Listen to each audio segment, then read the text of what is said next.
تیسری آیت ہے امن یجیب المضطر اذا دعاہ، یہ نویں بات آ رہی ہے، 9 نمبر۔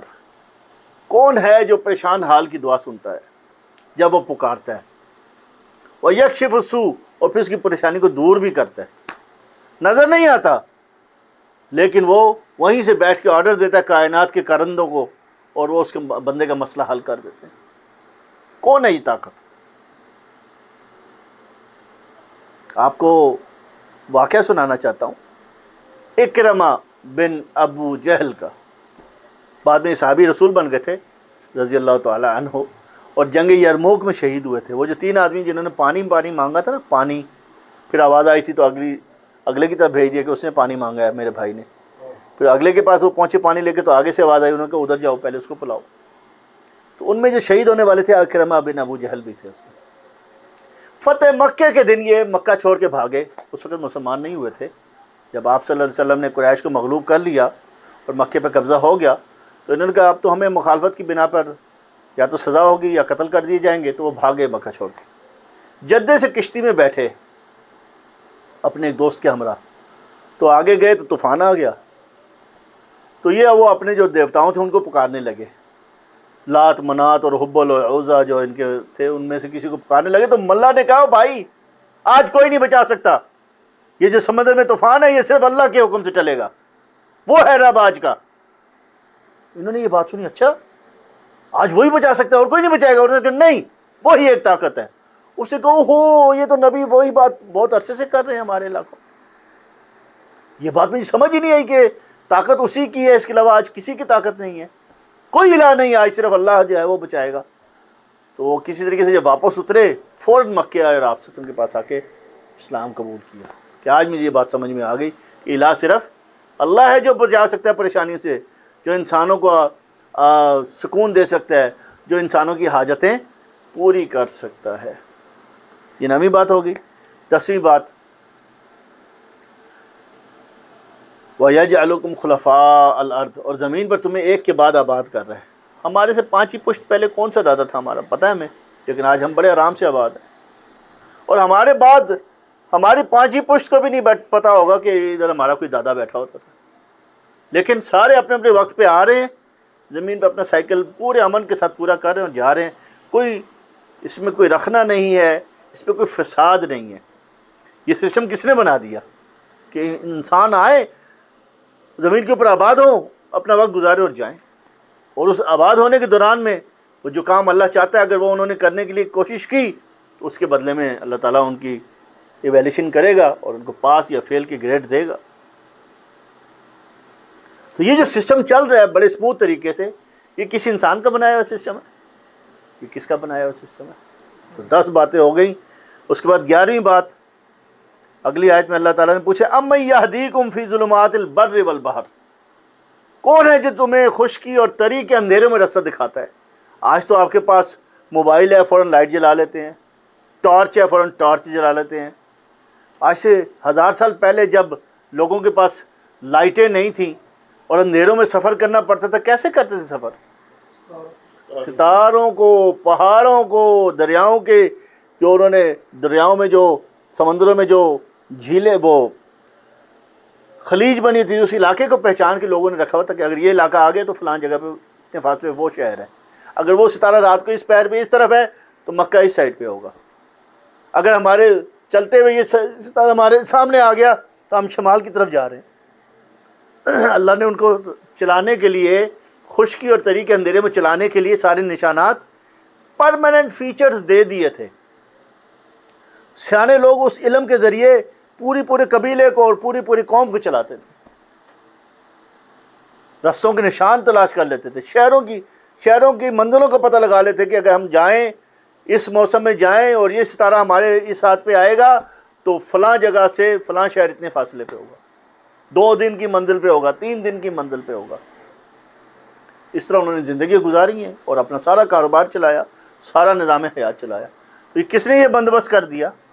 اللہ نے۔ یہ پرماننٹ فیچر اس نے لگا دیا آسمان میں، زمین کے اوپر۔ پھر یہاں پہ اگلی بات آ رہی ہے وَمَن يُرْسِلُ الرِّيَاحَ بُشْرًا بَيْنَ يَدَيْ رَحْمَتِهِ، وَمَن يُرْسِلُ الرِّيَاحَ، کون ہواؤں کو بھیجتا ہے، بشرم، خوشخبری دے کر، بین یدی رحمتہ، جب اس کی رحمت آنے والی اس سے پہلے، اس کی رحمت کے آنے سے پہلے. رحمت کس کو کہتے ہیں؟ بارش کو. کس کو کہتے ہیں؟ بارش کو آنے سے پہلے کیا ہوتی ہے؟ ٹھنڈی ہوائیں چلتی ہیں کہ نہیں؟ ہاں، ہوائیں چلتی ہیں، ٹھنڈی ہوا چلتی ہے. اس سے لوگوں کو پتہ لگ جاتا ہے کہ اب اللہ کی رحمت آنے والی ہے. یہ سسٹم ہمیشہ سے چل رہا ہے اور آج تک چل رہا ہے. یہ 1400 سال پہلے یہ جب آیت نازل ہوئی، اس میں بھی یہی بات لکھی ہوئی ہے کہ بارش سے پہلے ہوائیں چلتی ہیں. آج بھی یہی سسٹم ہے، اور آج سے لاکھوں سال بعد اگر دنیا آباد رہی تو یہی سسٹم چلتا رہے گا. کس نے یہ سسٹم بنا دیا اور اس کے مطابق چلا رہا ہے یہ سارے کام. کتنی باتیں ہو گئی جی؟ 12ویں بات، 13ویں بات ہو گئی یا 12ویں ہو گئی؟ 12ویں ہو گئی. اس کے بعد ہے اللہ تعالیٰ نے پوچھا آ الہ مع اللہ، کہ اللہ کے علاوہ کوئی الہ ہے؟ تعالی اللہ عما یشرکون، کہ اللہ بہت بلند ہے. یہ چھوٹی چھوٹی ہستیوں کو اللہ کے ساتھ شریک ٹھہراتے ہیں. اللہ بہت پاورفل ہے. اللہ کے علاوہ کسی کی پاور ہے ہی نہیں. تم جن کو سورج کو دیکھ کے پریشان ہوتے کہ یہ کتنا بڑا اجرام فلکی ہے، تم چاند کو دیکھ کے پریشان ہوتے. ابراہیم علیہ السلام نے کہا یہ کتنا بڑا ہے، یہ نہیں ڈوبے، یہ میرا رب ہے. پھر وہ ڈوب گیا. انہوں نے کہا نہیں، یہ میرا رب نہیں ہے.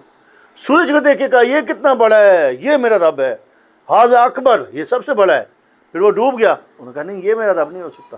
ستاروں کو دیکھا، کہا یہ تو بہت بڑے ستارے ہیں. وہ ڈوب گئے، دن کی روشنی غائب ہو گئی. انہوں نے کہا نہیں، یہ میرا رب نہیں ہو سکتا. یہ جتنے بھی بڑے بڑے آپ کو نظر آ رہے ہیں ان میں سے کسی کی کوئی پاور نہیں ہے. سورج کی مجال نہیں ہے کہ جب اللہ نے ٹائم دن کا 6 بجے سے لے کر 6 بجے تک رکھ دیا، اس کے بعد سورج کہے کہ جی میں نے رات کو 9 بجے بھی نکلنا ہے. سورج کی یہ مجال نہیں ہے، چاہے جتنا مرضی بڑا ہو، جتنا مرضی پاورفل ہو. اللہ نے جو ٹائم طے کر دیا اس کا زمین کے اوپر چمکنے کا، اس نے اتنی دیر چمکنا ہے. یہ بات یہاں پہ کی کہ اللہ بہت بلند ہے.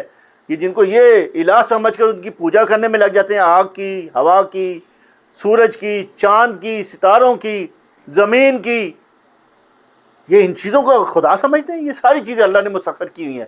یہ اللہ کے حکم کے علاوہ نہیں چل سکتی، اور اللہ نے جو ان کی ڈیوٹی لگائی ہے وہی کام کر رہی ہیں. یہ بات اللہ نے بار بار کہی ہے کہ اللہ کے ساتھ ان کو مت شریک ٹھہراؤ. یہ اللہ کی مخلوق ہیں، صرف اللہ خالق ہے، باقی ساری کیا ہے؟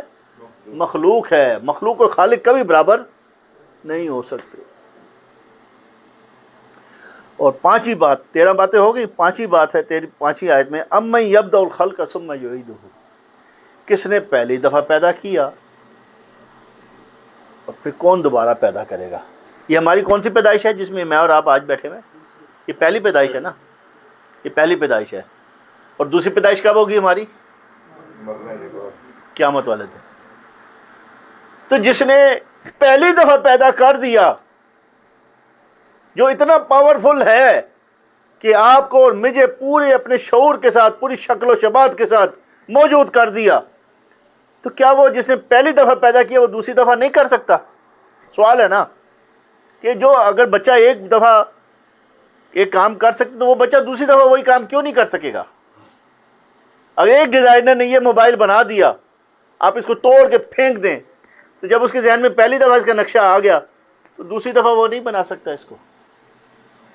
جو اس کو پہلی دفعہ بنا سکتا ہے وہ اس کو دوبارہ بھی بنا سکتا ہے. یہ ہے دلیل کہ یہ زندگی قیامت کی زندگی کی دلیل ہے. پہلی دفعہ پیدا ہونا دوسری دفعہ پیدا ہونے کی دلیل ہے. وَمَن يَرْزُقُكُم مِّنَ السَّمَاءِ وَالْأَرْضِ، پھر اللہ نے کہا دیا کہ ہم جتنا بھی انسان کو رزق دے رہے ہیں، اس کو کھانا پینا، وسائل، ثروت، آسائشیں ساری ہم نے کہاں سے دی ہیں؟ اس کو آسمان سے یا پھر زمین سے دی ہیں. یہ کون دے سکتا ہے؟ اللہ کے علاوہ کوئی اور دے سکتا ہے؟ اس بات کو سمجھیں کہ گیہوں کا جو ایک دانہ آپ اور میں روٹیاں کھا کے آج آئے ہیں شام کو، وہ ایک دانہ تو میں نے اور آپ نے بڑے ارسام سے 1 کلو چاول لے کے پکا لیے اور یا گندم سے روٹیاں بنا لیں اور کھا لیں. وہ 1 کلو گندم اگانے کے لیے کائنات کی کتنی ساری طاقتوں نے کام کیا اللہ کے حکم سے. اس پہ غور کریں. وہ جہاں پر وہ کاشت ہوئی وہاں کی زمین کو اللہ نے حکم دیا کہ یہ گندم کا 1 کلو جو ہے یہ فلاں میرا بندہ فلاں ٹائم پہ کھائے گا، آج اس کے لیے تیار کرو. وہ گندم وہ کسان نے بیجا، وہ بیجنے کے بعد وہ مرا نہیں. ہوا کو کہا کہ یہ مرے نہیں، اس کو آکسیجن دو. سورج کو کہا یہ مرنا نہیں چاہیے، اس کو روشنی دو، اس کو ہیٹ دو، اس کو فوٹو سینتھسس کرواؤ. پانی کو کہا کہ اس کو پانی پہنچاؤ. زمین کو کہا کہ اس کو نرم رکھو، اس کو منرلز پہنچاؤ، یہ پودا بننا چاہیے، مجھے اتنی کوانٹٹی چاہیے اس پہ سے۔ ان ساروں نے کام کیا، وہ کوانٹٹی بنی، کسی نے پیک کی، کسی نے اس کو شپ کیا، کسی نے اس کو سٹور کیا، کسی نے اس کو مارکیٹ کیا، کسی نے اس کو خریدا اور پکا کے کھا لیا۔ یہ تو بڑے آرام سے ہم نے کھا لیا 1 کلو۔ 1 کلو کے پیچھے کتنی پاور، کتنے کارندوں نے کام کیا، وہ سوچیں۔ یہ کوئی آسان بات نہیں ہے، یہ اس کو بالکل، یہ چھوٹے موٹے معاملات جو ہمارے سامنے پیش آتے ہیں، ان کو آپ مت سمجھیں کہ یہ بہت چھوٹی بات ہے۔ اس کو حرکت میں لانے کے لیے بہت بڑے بڑے کارندے حرکت کر رہے ہیں، اور وہ کارندے اپنی مرضی سے حرکت نہیں کر رہے، کس کے حکم کے تحت حرکت کر رہے ہیں؟ یہ بات میں آپ کو بتانا چاہتا ہوں کہ اس سسٹم میں کسی الہ کی گنجائش نہیں ہے۔ یہ بات آپ نوٹ کر لیے۔ 12-13 باتیں پڑھنے کے بعد پھر اللہ نے آگے سوال پوچھا ہے، قُلْ هَاتُوا بُرْهَانَكُمْ، لاؤ دلیل۔ اگر اللہ کے ساتھ اور الہ بھی اس سارے سسٹم میں اپنے اپنے چرخے چلا رہے ہیں تو لاؤ دلیل اپنی۔ تم تو صرف یہی کہہ سکتے ہو میرا دل، میرا خیال ایسا کہتا ہے، حقیقت میں تو وہ چیز نہیں ہے۔ حقیقت کی دلیل لاؤ، علم کی دلیل لاؤ، کوئی نہیں لا سکا آج تک۔ پھر اللہ نے کہا تعالی اللہ، قُلْ هَاتُوا بُرْهَانَكُمْ إِن كُنتُمْ صَادِقِينَ، اگر تم سچے ہو تو سچی دلیل لے کے آؤ۔ آج تک کوئی نہیں لا سکا۔ اور یہ بات اب ہم بھی سمجھ گئے ہیں کہ اللہ کی الوہیت، اللہ کی الہیت ناقابل تقسیم ہے۔ ابھی آپ نے دیکھ لیا گندم کا ایک دانہ، وہ کتنے فیکٹرز جو ہیں، سورج، پانی، ہوا، زمین، ان سارے کارندوں کی مشترکہ عملی سے وہ بیج جو ہے وہ پودا بنتا ہے۔ اگر یہ سارے اپنی اپنی مرضی پہ چلنا شروع ہو جائیں گے تو وہ بیج پودا نہیں بن سکے گا۔ وہ بیج پودا اس لیے بنا رہا ہے کہ یہ چاہے جتنے مرضی بڑے ہوں، ان کو ان سے بھی بڑے والے نے کیا کہا ہوا ہے کہ تمہاری کوئی پاور نہیں ہے، تم نے جو کچھ بھی تمہیں دیا گیا وہ ہم نے دیا ہے، اور ہم جس طریقے سے کہیں گے تم نے اس طریقے سے چلنا ہے۔ پانی آج تک کس فارمولے سے بنتا ہے؟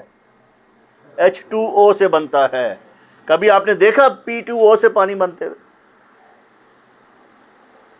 کبھی دیکھا آپ نے گلاس جو سلیکیٹ کے بجائے کیلشیم سے بن رہا ہے گلاس؟ جس چیز کا جو فارمولا اللہ نے بنا دیا وہ اسی پہ چل رہا ہے، اپنے فارمولے کو تبدیل بھی نہیں کر سکتی۔ تو میں آپ کے سامنے یہ بات رکھنا چاہ رہا ہوں کہ الہیت ناقابل تقسیم ہے۔ کیسے؟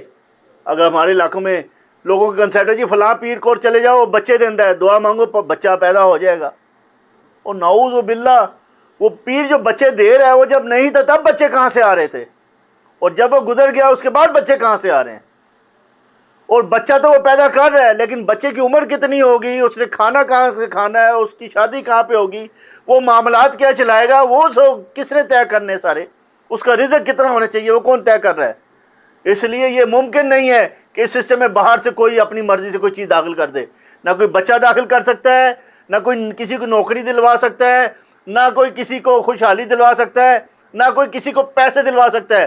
یہ سارے ایک ہی سسٹم سے کنٹرول ہو رہے ہیں، یہ ساری چیزیں ایک ہی، وہ اسی نے طے کر دی ہے کہ زمین کے اوپر اتنی مخلوق ہوگی، اتنا رزق ہوگا، اس عرصے میں اتنی گندم کاشت ہوگی، اس عرصے میں اتنے چاول کاشت ہوگی، اس عرصے میں اتنا پانی ہوگا، اسی نے طے کیا ہوا ہے۔ کوئی باہر سے آ کے اس میں کوئی اضافہ نہیں کر سکتا، نہ اس میں کوئی کمی کر سکتا ہے۔ تو میں نے آپ کے سامنے یہ بات رکھ دی کہ الہیت ناقابل تقسیم ہے، اس میں کوئی دوسرا شریک نہیں ہے، وہ اکیلے ہی سارے فیصلے کر رہا ہے اور سارے اکیلے سارے معاملات کو چلا رہا ہے۔ تو اس لیے اب ہمارے لیے عربوں کے لیے بات سمجھنا بہت آسان تھا، کیونکہ ان کے معاشرے میں الہ کا تصور بڑا مضبوط تھا۔ جس دن آپ صلی اللہ علیہ وسلم نے کھڑے ہو کے کہا قولوا لا الہ الا اللہ، کوئی الہ نہیں ہے الا اللہ سوائے اللہ کے، تفلحوا، تم کامیاب ہو جاؤ گے، اسی دن ان کو سمجھ آ گئی۔ جس نے انکار کرنا تھا اسی دن انکار کر دیا، اس کو پتہ لگ گیا کہ اگر یہ کوئی الہ نہیں ہے تو پھر ہماری چودراہٹ ختم، ہمارا بزنس ختم، ہماری فائنینشیل امپائرز ختم، ہمیں تو صرف اللہ اور اس کے رسول کی بات کے سامنے سرنڈر ہونا پڑے گا، ہماری اپنی چودراہٹیں ساری ختم ہو جائیں گی۔ ہم نے یہ اتنے بڑے بڑے مجاور خانے بنائے ہوئے ہیں، ایک خاندان اس کے اوپر قابض ہے، ایک خاندان اس بزنس پہ قابض ہے، ایک خاندان پانی پلانے پہ قابض ہے، ایک خاندان ٹریڈ روٹس کے اوپر قابض ہے، یہ سارے اختیار ہم سے چھین لیے جائیں گے۔ ان کو اسی دن سمجھ آ گئی تھی کہ لا الہ، کوئی الہ نہیں ہے الا اللہ کا کیا مطلب ہے؟ اس کا مطلب ہے کہ اللہ کا رسول جو کہے گا وہی کرنا پڑے گا، تمہاری کوئی چودراہٹ نہیں چلے گی۔ جس نے اس سسٹم میں رہنا ہے اس کو رسول کے تابع ہو کے رہنا پڑے گا۔ اسی دن ابو جہل نے کہہ دیا تھا کہ میں جانتا ہوں محمد سچے ہیں لیکن میں مان نہیں سکتا، میری چودراہٹ ختم ہوتی ہے۔ یہ ہے اصل مسئلہ۔ اب ان کا عربوں کا یہ کنسیپٹ کلیئر تھا، لا الہ الا اللہ کرنے کے بعد کیا کیا چیزیں چھوڑنی پڑیں گی اور کیا کیا چیزیں اپنانی پڑیں گی، تو وہ اتنے کلیئر ہو گئے کہ آج 1500 سال کے بعد بھی آپ ان کی زبان پہ سوائے اللہ کے کوئی لفظ نہیں سنتے۔ ماشاء اللہ، الحمدللہ، سبحان اللہ، اللہ یعطیک العافیہ، اللہ استر علیک، اللہ اکرمک، جتنے بھی آپ جملے سنیں گے اس میں اللہ کا نام ہوگا۔ اتنا ذکر ہونا چاہیے اللہ کا جو کہ الہ ہے اور کوئی الہ نہیں۔ اور اس کے ساتھ ہی آپ اپنے معاشروں کا بھی جائزہ لے لیں، اور جو میں نے خرابیاں آپ کو بتائی ہیں ابھی تھوڑی دیر پہلے، وہ ساری ہمارے اس کلمے کے پڑھنے کے باوجود اس لیے ہیں کہ ہمارا وہ الہ کا تصور کلیئر نہیں ہے۔ یہ ساری چیزیں اگر ہم سمجھ جائیں، یہ سارے اختیارات اللہ کے ہیں، یہ سارے معاملات اللہ چلا رہا ہے، اس کے علاوہ کسی کی کوئی گنجائش نہیں ہے سسٹم میں، تو ہم بھی ویسی توحید پرست ہو جائیں گے۔ تو میرے بھائیوں، میری آج کی گفتگو کا عنوان تھا الہ کا صحیح تصور۔ اللہ تعالیٰ سے دعا ہے کہ اللہ تعالیٰ مجھے ان باتوں کو سمجھنے کی توفیق عطا فرمائے، آپ کو بھی سمجھنے کی توفیق عطا فرمائے، اور اپنے معاشروں میں ہم جا کے لوگوں کو بھی سمجھائیں۔ وآخر دعوانا الحمدللہ رب العالمین۔